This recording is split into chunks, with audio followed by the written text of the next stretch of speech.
Dear students, आज के इस लेक्चर में हम पढ़ेंगे लैप्लास ट्रांसफॉर्म की first shifting property. First shifting property के स्टेटमेंट को मैंने थ्योरम बोलकर कोट किया।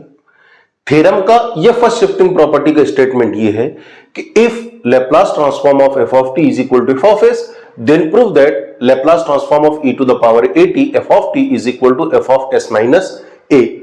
तो थ्योरम का स्टेटमेंट यह है कि अगर किसी फंक्शन कैपिटल एफ का लैप्लास ट्रांसफॉर्म स्मॉल एफ है तो हमने प्रूव करना है कि Laplace transform of the function e to the power at capital F of T is equal to small F of S minus A.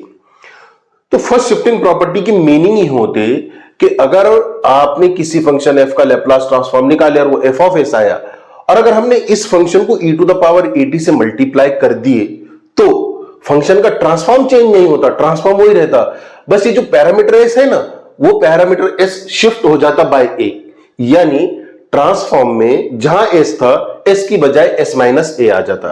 Parameter S is translated और shifted bye ए, shifting हो जाती S की, parameter S की।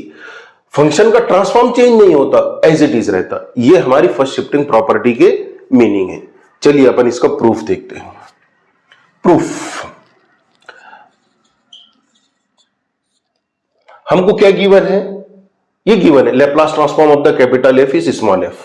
तो अपन यहां पर लिखेंगे let Laplace transform of the function F of T is equal to F of S. ये अपने को गिवन है, ठीक है। मगर डेफिनेशन ऑफ लैप्लास ट्रांसफॉर्म क्या है?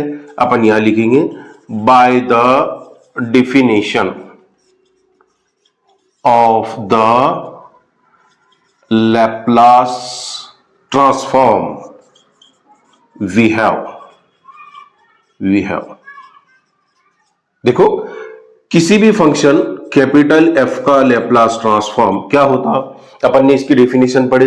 एक इंटीग्रेशन होता 0 टू इंफिनिटी, फिर एक फंक्शन रहता e to the power minus S T, और उसके बाद में जिस फंक्शन का हमने लैप्लास ट्रांसफॉर्म लेना है वो फंक्शन रहता।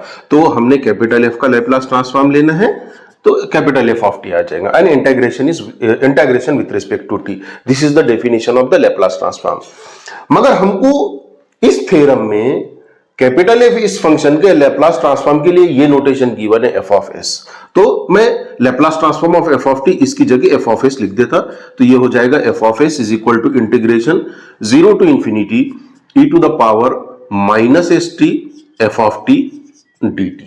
अब देखिए, हम जो इवॉल्वेट करने वाले, जो निकालने वाले Laplace transform of e to the power at ft, वो f of s minus a आना चाहिए। तो f of s minus a क्या रहेगा पहले अपन ये समझ लेंगे। देखो, हमने integration 0 to infinity e to the power minus S T F of T dt, यानी कि Laplace transform of the function capital f, इसको f ऑफ s से डिनोट किए, f ऑफ एस से डिनोट किए। ये यहां पर है, देखिए। मैंने यही चीज ये यहां पर लिखा आपको एफ ऑफ एस माइनस ए समझाने के लिए। सिर्फ टी हमारा वेरिएबल है और एस पैरामीटर है। अब देखो, अगर मैं पैरामीटर एस की बजाय पैरामीटर अल्फा यूज करता तो हमारा इंटीग्रेशन ये ऐसे हो जाता था e to the integration 0 to infinity e to the power minus alpha T F of T dt। और अपन इस ट्रांसफॉर्म को ऐसा डिनोट करते थे F of alpha. F of alpha से देखिए, यहां एस था तो यहां एस था, यहां अल्फा है तो यहां अल्फा है। अगर मैं पैरामीटर बीटा यूज करता तो क्या हो जाता था? F of beta is equal to integration 0 to infinity e to the power minus beta T F of T dt। ठीक है, ये सर नो। पैरामीटर एस यूज कर रहे तो दोनों तरफ एस आएगा, अल्फा यूज कर रहे तो दोनों तरफ अल्फा आएगा, बीटा यूज कर रहे तो दोनों तरफ बीटा आएगा।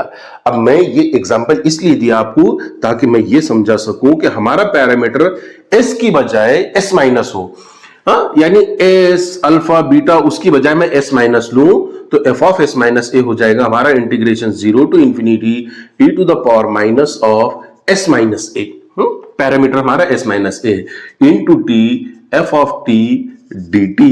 मुझे मेनली आपको यह समझाना था, ठीक है। तो चलिए मैं यहां पर एफ ऑफ एस माइनस ए लिख देता हूं। यहां भी एस की जगह एस माइनस ए आ जाएगा, यहां भी एस की जगह एस माइनस ए आ जाएगा।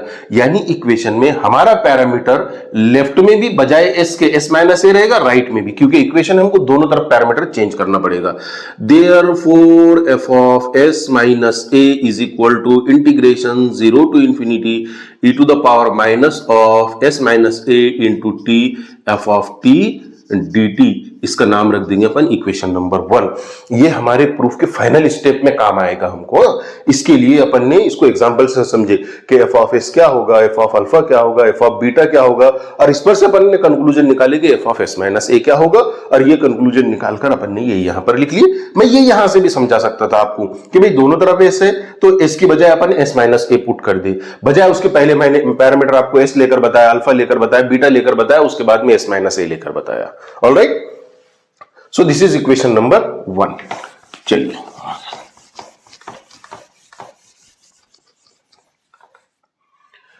नाउ निकालते हैं अपन, हाँ ये वाला लैप्लास ट्रांसफॉर्म निकालेंगे। Now Laplace transform of the function e to the power at f of t is equal to, फिर से बाय डेफिनेशन क्या होगा ये, किसी भी फंक्शन का लैप्लास ट्रांसफॉर्म क्या होता है, integration 0 to infinity e to the power minus S T, और जिस फंक्शन का लैप्लास ट्रांसफॉर्म निकालना है वो फंक्शन, जैसे यहां पर f ऑफ t का लैप्लास ट्रांसफॉर्म निकालना था तो यहां f ऑफ t था। अब इस बार हमको e to the power at f of t का लैप्लास ट्रांसफॉर्म निकालना है तो ये फंक्शन आ जाएगा e to the power at f of t dt which is equal to integration 0 to infinity. अब देखो e to the power minus S T और e to the power at ये दोनों एक्सपोनेंशियल टर्म है। और आप लोगों ने अर्ली क्लासेस में एक लॉ ऑफ इंडाइसिस या लॉ ऑफ एक्सपोनेंट पढ़े थे। लॉ ऑफ इंडाइसिस या लॉ ऑफ एक्सपोनेंट क्या कहता, अगर आपके पास दो एक्सपोनेंशियल टर्म है, हाँ ये एक एक्सपोनेंशियल टर्म है, ये एक एक्सपोनेंशियल टर्म है, इसमें अपन a को बेस कहते, m को पावर कहते, a को बेस कहते, n को पावर कहते। अगर हमारे पास दो एक्सपोनेंशियल टर्म है और दोनों का बेस सेम है और उन दोनों का हमने मल्टीप्लीकेशन लेना है तो बेस एज इट इज रहता और पावर में एडिशन हो जाता। तो देखिए ये भी हमारे दोनों एक्सपोनेंशियल टर्म है, दोनों एक्सपोनेंशियल टर्म है, दोनों का बेस सेम है e, तो पावर्स का एडिशन हो जाएगा बाय लॉ ऑफ एक्सपोनेंट या एक्सपोनेंट रूल या लॉ ऑफ इंडाइसिस। तो ये हो जाएगा e to the power minus S T plus 80, दोनों पावर्स का एडिशन हो जाएगा, into F of T D T which is equal to integration 0 to infinity E to the power, यहां से मैं माइनस और टी कॉमन निकाल देता, माइनस और टी, बस माइनस को मैं लेफ्ट में निकालता तो हमारा एस जो माइनस का था वो प्लस हो जाएगा और ए हमारा जो प्लस का था वो माइनस हो जाएगा, और टी को भी मैंने कॉमन निकाला, बस टी को राइट में लिखा और माइनस जो कॉमन निकाला उसको लेफ्ट में लिखा, into F of T D T. तो हमारा ये इंटीग्रेशन आ गया है ना।